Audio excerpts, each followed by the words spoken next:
નમસ્કાર, મારું નામ બનાલિયા કેતન ઠાકરસિંહભાઈ છે. હું શ્રી સુલતાનપુર પ્રાથમિક શાળામાંથી આવું છું અને મેં આ વખતે ઇનોવેશનમાં જે પાઠ લીધો હતો તેમાં મારો મુખ્ય વિષય હતો કે સરળ બનાવીને શીખવ્યું.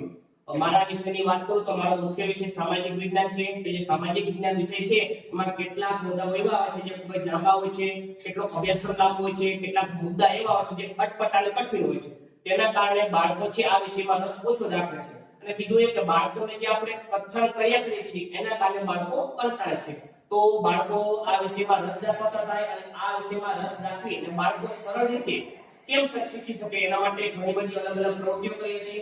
પ્રવૃત્તિની વાત કરું તે પહેલા મેં શિક્ષકનું નામ રાખેલું છે કે સરળ બનાવીને શીખવવી. કોઈ પણ ટોપિક હોય કે કોઈ પણ મુદ્દો હોય તેને સરળ બનાવીને બાળકોને આપણે શીખવવાનું છે. તો એના માટે મેં અલગ અલગ પ્રકારની ઘણી બધી સામાજિક વિજ્ઞાનના મુદ્દાઓને લગતી રમતો બનાવી હતી, ત્યારબાદ ક્વિઝો બનાવી હતી, કેટલુંક લખીને સાહિત્ય બનાવી હતી, સાપસીડીઓ બનાવી હતી અને આ સાહિત્યનો ઉપયોગ કરી બાળકો છે તે રમતા રમતા બધી જ બાબતોનો ઉપયોગ કરી રમતા રમતા શીખી શકે છે. ટૂંકમાં સરળ બનાવીને તેઓ શીખી શકે છે. તો ચાલો આવે નિહાળીએ. પ્રથમ તમને વાત કરું તો એક આ ચાર્ટ બનાવેલો છે. આ ચાર્ટનો ઉપયોગ કરી અને બાળકો છે જે બંધારણના પ્રશ્નો આવે છે તે પ્રશ્નોને સમજી શકે છે. અહીં તમે જે જોઈ શકો છો કે ઉપર પ્રશ્ન આપેલો છે અને નીચે એનો જવાબ છે. બાળક છે આ બોક્સને ખોલશે આગળ એટલે જે ઉપર પ્રશ્ન આપેલો છે તેનો તેને જવાબ મળી જશે. એક સમજીએ આપણે કે આપણે જે રાજ્યપાલ છે કોણ છે? તો રાજ્યપાલ છે એ રાજ્યના બંધારણીય વડા છે. જો આપણે બંધારણ જાણવું હોય તો તે કારોબારના વડા પણ છે, તે રાજ્યનો વહીવટ પણ કરે છે અને હાલના રાજ્યપાલ કોણ છે? તો હાલના રાજ્યપાલ છે આચાર્ય દેવવ્રત છે. તો બાળકો છે આ ચાર્ટનો ઉપયોગ કરી રમતા રમતા બંધારણના પ્રશ્નો સમજી શકે છે. તો બંધારણને સમજવા માટે મહત્વનો ચાર્ટ બનાવેલો હતો. બીજી એક વાત કરું તો અલગ અલગ પ્રકારના મુદ્દાઓને લગતી અલગ અલગ પ્રકારની સાપસીડીઓ બનાવેલી છે. બાળકો છે આ સાપસીડીઓનો ઉપયોગ કરી અને જે જનરલ પ્રશ્નો હોય છે, ભારતીય બંધારણના પ્રશ્નો હોય છે, રાજ્ય સરકાર, કેન્દ્ર સરકારના જે પ્રશ્નો તે સમજી શકે છે. આ મુખ્ય સાધનનો ઉપયોગ કરીને સાપસીડી રમત રમવામાં આવે છે.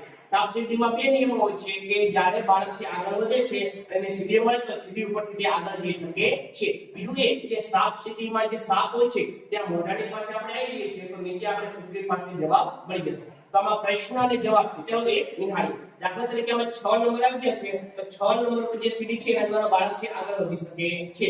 એક આપણે જોઈએ કે વિધાન પરિષદ કેવું ગૃહ છે? તો તેને બાળકને સીડી મળી જશે તો સીડી દ્વારા તે ક્યાં વધી જશે? 35 નંબર ઉપર. તો 35 નંબર પર વિધાન પરિષદે કેવું ગૃહ છે? તો તે કાયમી ગૃહ છે. એ પ્રશ્નના જવાબ તેઓ આપી શકશે. ટૂંકમાં અલગ અલગ પ્રકારની સાપસીડીનો ઉપયોગ કરી બાળક છે રમતા રમતા બંધારણના, રાજ્ય સરકારના અને કેન્દ્ર સરકારના પ્રશ્નો સમજી શકે છે. એક બીજું લખીને સાહિત્ય બનાવેલું છે. આ સાહિત્યનો ઉપયોગ કરી પણ બાળકો છે જે કઠિન મુદ્દાઓ છે તેને સરળ બનાવીને શીખી શકશે. તો આ જાતે લખીને સાહિત્ય બનાવેલું છે કે બાળકોને જે કઠિન મુદ્દાઓ લાગે છે તેને સરળ બનશે અને રમતા રમતા બાળકો છે જિજ્ઞાસા જાગશે અને રમતા રમતા છે તે આ સાહિત્યનો ઉપયોગ કરી શકે.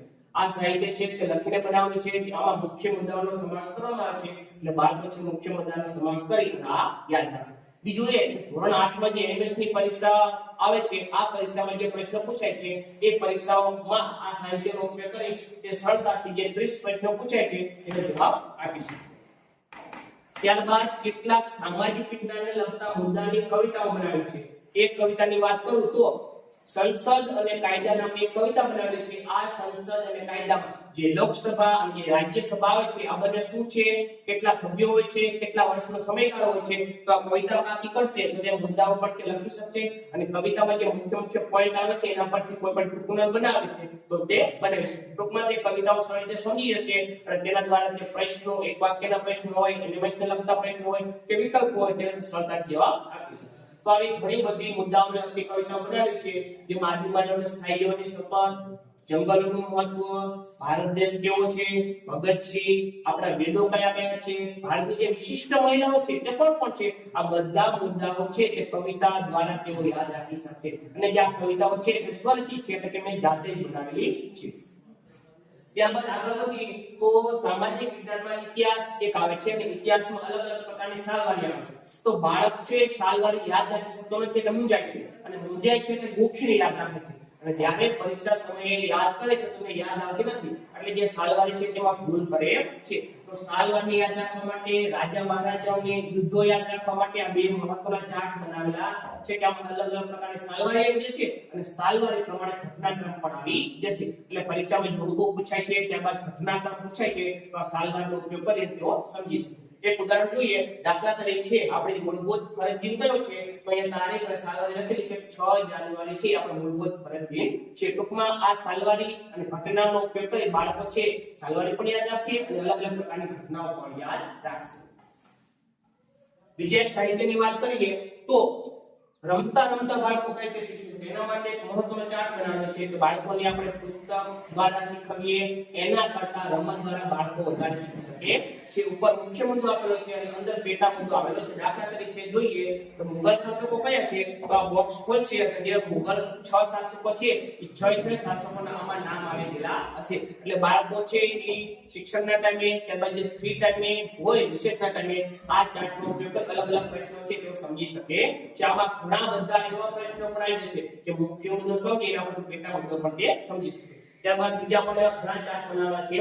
સંઘયાદી શું છે, રાજ્યયાદી શું છે, ત્યારબાદ ખેતીના પ્રકારો કયા કયા છે, ખેતીના પ્રકારોમાં મહત્વની બાબત શું છે તે પણ તેઓ શીખી શકશે. ત્યારબાદ આપણી જે મહાન વિભૂતિઓ છે, ક્રાંતિકારીઓ છે એનો પરિચય શું છે તે પણ તે આ ચાર્ટ દ્વારા સમજી શકશે.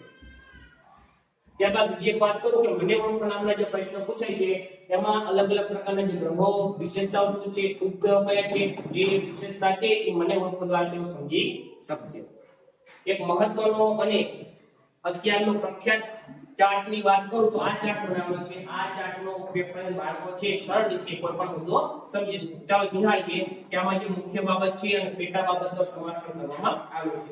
આવરણો કયા છે, ભારતના મુખ્ય પાડોશી દેશો કયા છે, ત્યારબાદ આગળ જોઈએ તો જંગલોના પ્રકારો કયા છે, ત્યારબાદ આપણે જે વિશિષ્ટ મહિલાઓ કઈ છે તો તેનું ઉપર નામ આવી જશે. આ બોક્સ ખોલશે એટલે એનો પ્રશ્ન પણ આવી જશે અને મહિલાની વિશેષતા શું છે એ પણ તેમાં આવી જશે. ત્યારબાદ આગળ જોઈએ તો ગુજરાતની અને ભારતની નદીઓ કઈ છે તેનો પણ અહીંયા સમાવેશ કરવામાં આવ્યો છે. આપણા મુખ્ય સ્થાપત્યો કયા છે, ત્યારબાદ માનવ પણ એવો છે કે અલગ અલગ પ્રકારની આપત્તિઓ સર્જે છે. તો માનવ સર્જિત આપત્તિઓ કઈ છે તેનો સમાવેશ અહીં કરવામાં આવ્યો છે. અલગ અલગ સ્થાપત્યો છે. આપણું સૂર્યમંડળ છે કે વૃક્ષ છે તે આપણને કઈ રીતે ઉપયોગી છે તો તે પણ આ મુદ્દાઓની સમાવેશ કરવામાં આવે છે.